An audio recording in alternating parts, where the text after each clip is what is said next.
د طالبانو حکومت د چارواکو بهرني سفرونه د ارغند او اغېزناکې نړیوالې ښکېلتیا په لور یو ګام.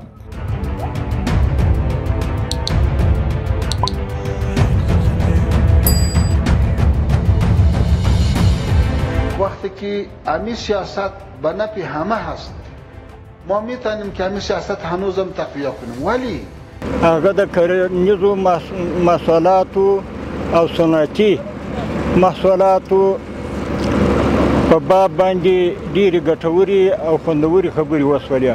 د عروج علمي او څېړنیزې ادارې په توګه موږ خپل مسؤلیت ګڼو چې د اسلامي امارت د حکومت د بهرنیو سفرونو اهمیت په بېطرفه ډول په یوه ویډیو کې انځور کړو.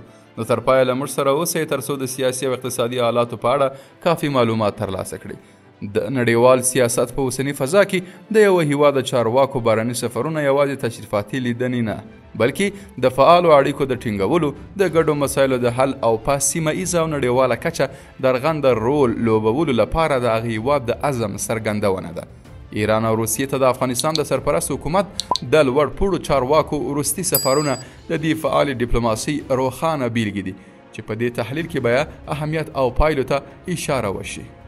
ایران ته د افغانستان د حکومت د بهرنیو چارو وزیر سفر، تهران ته د بهرنیو چارو د سرپرست وزیر مولوي امیرخان متقي سفر تر دوه اړخیزې لیدنې ډیر و. دا سفر دواړو هیوادونو او سیمې ته ستراتیژیک پیغامونه لرل. د امنیتي مسایلو، مهاجرینو، د اوبو د سرچینو او د همکاریو د کچې د لوړولو په اړه خبرې ښیي چې سرپرست حکومت د ستونزو د حل لپاره پر خبرو اترو او تفاهم تکیه کوي. په داسې حال کې چې د مهاجرت بحران له ګاونډیو هیوادونو سره د افغانستان د اړیکو یو له اساسي ننګونو څخه دی د مهاجرینو د تدریجي ستنېدو وړاندیز او د هغوی د انساني کرامت پر ساتلو ټینګار د خپلو اتباعو په وړاندې د سرپرست حکومت متوازن او مسؤلانه سیاست څرګندوي. د عدلیې وزیر د روسیې په نړیواله غونډه کې ګډون. د عدلیې وزیر مولوي عبدالحکیم شرعي د سنت پیټرزبورګ حقوقي غونډې ته استول نړیوالو ته د اسلامي امارت د حقوقي لیدلوري د معرفي کولو او له نړیوالو حقوقي بنسټونو سره د تعامل لپاره یو مهم ګام و. په دې غونډه کې فعال ګډون وښودله چې نوی افغانستان نه یوازې ځان له نړیوالې ټولنې جلا نه ګڼي بلکې چمتو دی چې خپلې حقوقي تجربې وړاندې کړي او د قانوني جوړښتونو د اصلاح په لاره کې ګام واخلي. بلا شکه دا به په نړیواله کچه د امارت حقوقي مشروعیت سره مرسته وکړي او د نورو خبرو اترو لپاره لاره هواره کړي.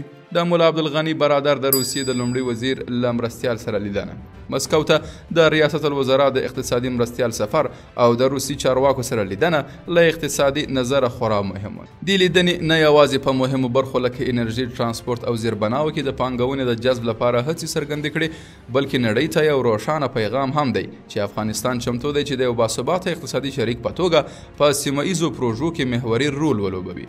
د شمال جنوب دهلیز او افغان ترانس پروژې باندې ټینګار د مرکزي او سویلي اسیا د نښلونکي په توګه د افغانستان ځای ته د اسلامي امارت ستراتیژیک نظر ثبوت دی.